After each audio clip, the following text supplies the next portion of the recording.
Hey everyone. Welcome to Zoetic Chat. Unleash your life's journey with me, John Mayfield. This ultimate podcast for spiritual guidance will answer all your life, soul and spiritual questions. I'm thrilled to have you join me every week. My vast knowledge, wisdom and experience are crucial to your personal and spiritual growth. Together we will explore a variety of topics and delve deeply into the truths of my life and spiritual path. Don't forget to sign up to my newsletter at johnmayfield.com.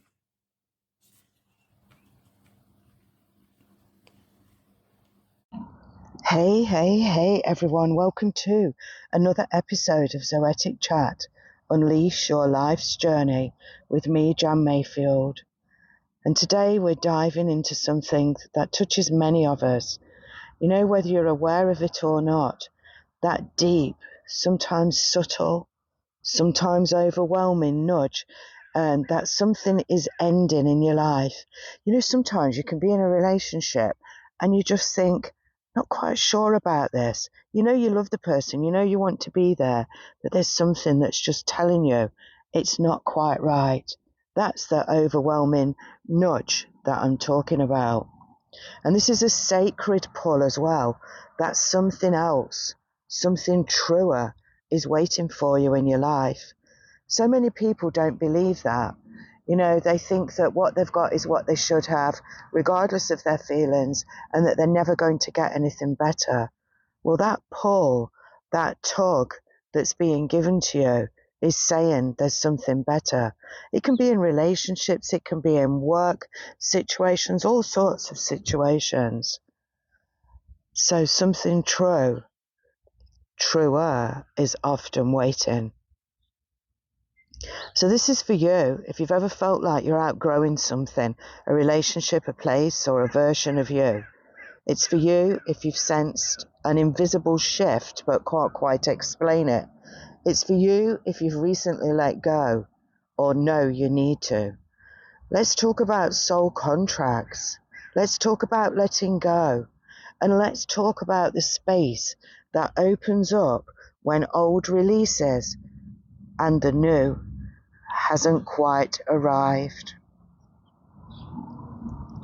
So when a soul contract has expired, so for example, we often enter relationships, friendships, and even roles or geographical places with soul level agreements.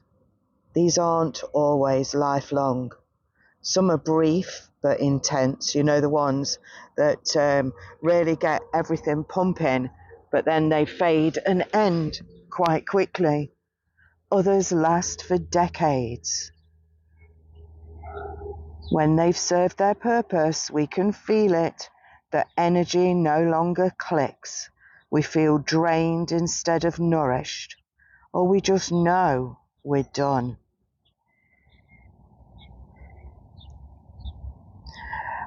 Looking back in hindsight, and hindsight is the most wonderful thing, I can actually pinpoint all the relationships that I've ever had with people, with places, with towns, countries, cities, and see why they had to end, see where they ended, and to know that that was the end of that time in my life, that soul contract, if you like. I personally can't stand the word soul contract. It just feels like it's just the word, you know, it's like you're tied into it, you're tied into a contract. And yes, we're talking about the contract expiring, but there must be a better way to say it. But everyone knows it as the soul contract. So, you know, those contracts, those soul connections that feel electric. They felt like they're full of potential. This is the person. I love this person. We're going to have babies. We're going to get married. And then something just doesn't feel right. You might get married. You might have your babies. And then something else doesn't feel right.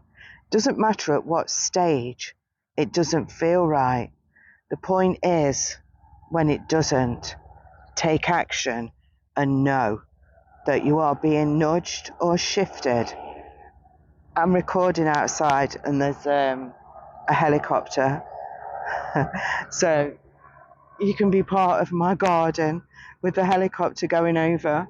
I quite like that. I quite like being natural. So you can definitely hear the birds, I guess. But that's fine. So when it's ended, something in you will recognize what you've done, what you had to do, and why you've had to leave. Sometimes it's to do with the other person and absolutely nothing to do with you. You were just there to be the mirror for that other person.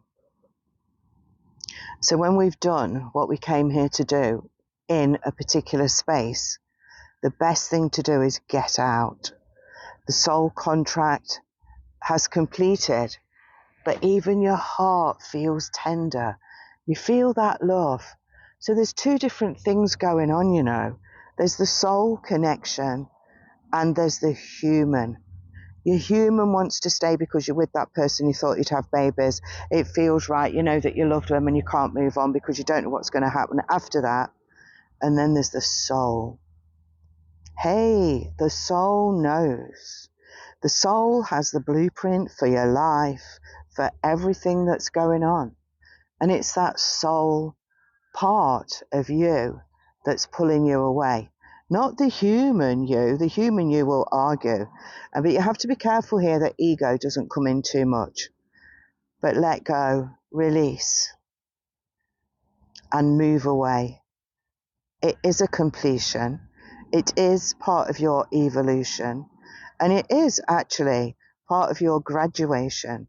So you're graduating yourself to the next part of your life, which is usually better, has more growth, and more defined.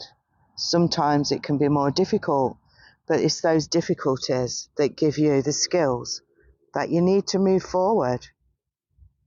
So I'm asking you now, is there something in your life that you're holding on to? Not because it's alive, but because it once was. Think about that. Write it down in your journal. What is the answer? I'll ask you the question again. Is there something in your life that you're holding on to? Not because it's alive, but because it once was. I'm going to sneeze.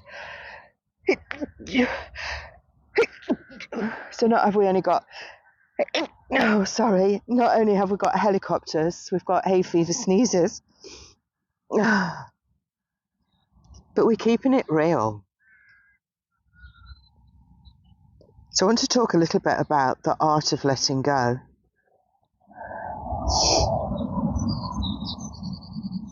So sometimes letting go is one of those things that's romanticized in life with different people, different scenarios, different ways to do it. I believe that you should let go in the easiest, quickest way possible. But in truth, it is a process. It's a sacred layer that's sometimes messy within your journey. So I always journal. I write things down. Now, I don't journal every single day, but I do create myself journaling prompts. And especially when something's not right. When my soul's in pain, sometimes when you split up from a relationship particularly, your soul feels like it's breaking. And then you think, well, why would I do this to my soul? But that connection was only meant for a certain time. So you're right to be releasing the other person. Think about it that way. You're releasing the other person as well as yourself. I always think of things as shredding, as emptying the bin, shredding the paper, cutting up the paper, cutting the ties, anything to do with cutting, releasing, burning. It helps me to move forward. I always honour the place that I was in, the cycle that I was in, and I honour and have gratitude for the person or the scenario that led to the releasing. Remember, letting go is sacred. It's you trusting life more than clinging to what could have been or was a certainty. It's a soul level. You need to bow to your own becoming, or curtsy to your own becoming. I honour my soul self. One thing that you can do is to write a letter. Write a letter and bless it. The letter can be to a person, it can be to a place, it can be to a scenario, but bless it. So write it, rip it up, burn it, and then I would flush the ash down the toilet. Some people feel uncomfortable doing that, and I don't know why, because that ash then goes out into the ocean, never to be seen again. But if you're uncomfortable doing that, maybe you can just wrap it in tissue and put it in your rubbish bin, your trash bin, when it's ready to be taken to wherever trash bins are emptied. Sometimes you need to create some kind of a ceremony.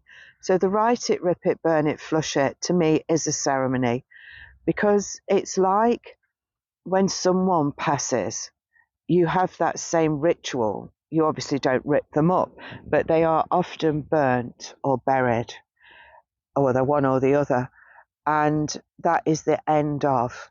But when you get the end of, you always get a start of.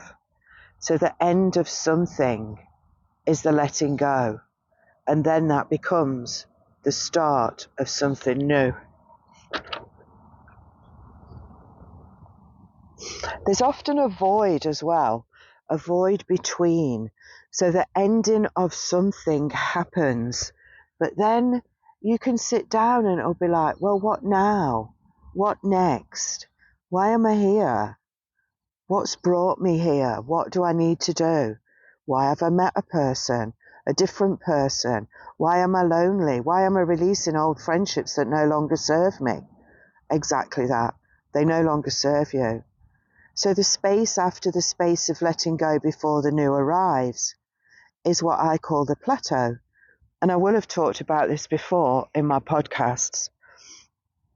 A plateau is an amazing energetic space that helps you to release, recalibrate, and brings in a vibration that you are going to be connected to. But sometimes this can take time. And this is where people say, oh, I'm stuck. I can't move forward. I've got nothing in my life. I'm not worthy. I'm not blessed. But actually, you've got everything that you need. So whilst you're in the in-between stage, you have everything. Don't look outside of that space.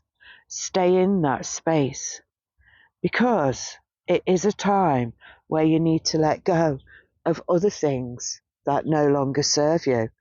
You might have a connection to someone else in the past that needs to be released. You might have a connection to a place that you visited many years ago. You might need to release that. Whatever it is that you need to release, it is time to release it. Being in the space on the plateau, it's not a punishment. Think of it as that amazing sacred space of preparation. This is where your frequency is shifting to match what is truly aligned for your next chapter. So what's truly aligned is there before you connect to it. Know that you're not doing anything wrong. You're doing everything very right.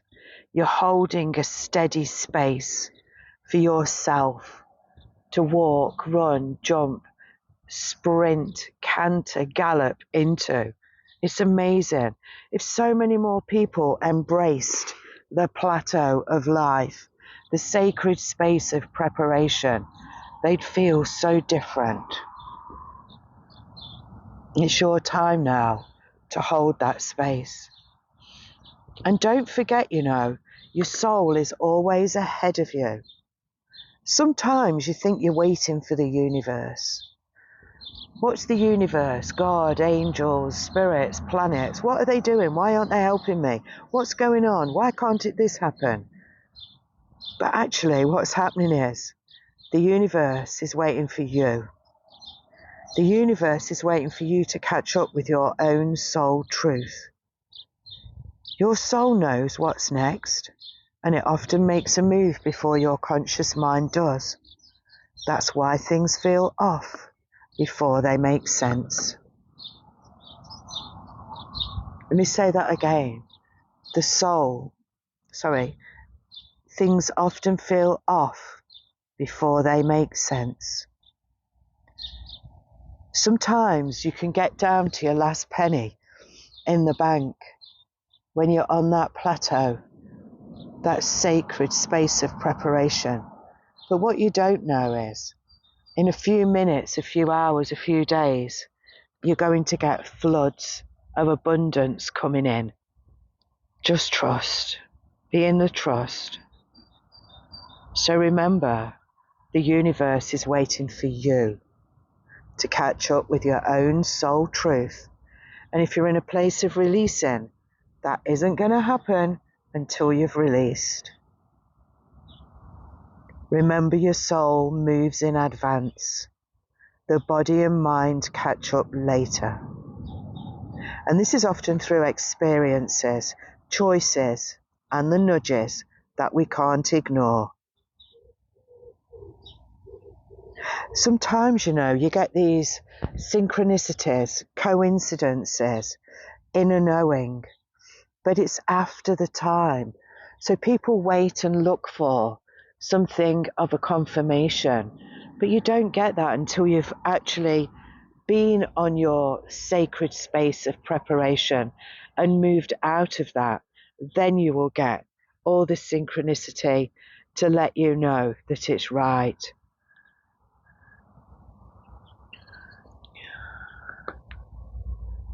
Always, always trust what you feel. Even before any evidence shows up in your life, always trust. Trust and believe. If it's time to move, release, speak, or step forward, that knowing is not imagined. That is an encoded space within you that you are connecting to move forward. I love plateaus. I love sacred spaces of preparation. I didn't used to. I used to fight them. I used to cry. I used to get angry. And I used to think, why me?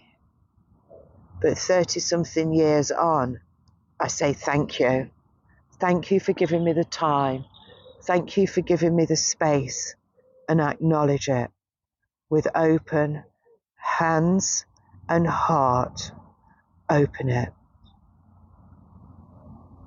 Now it's your time to embrace your sacred preparation space.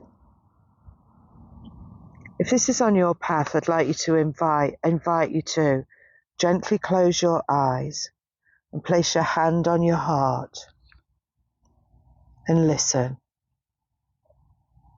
to the one who is releasing.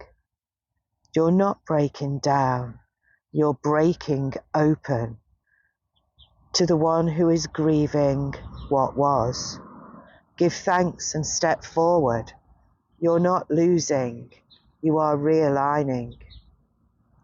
To the one who knows something is coming, breathe into that knowing. What you are waiting for is already waiting for you on the other side of surrender. Thank you so much for listening to this episode of Zoetic Chat. Remember, you're not alone on this path. Your soul knows, and you are deeply, divinely guided. As always, see you in the next episode.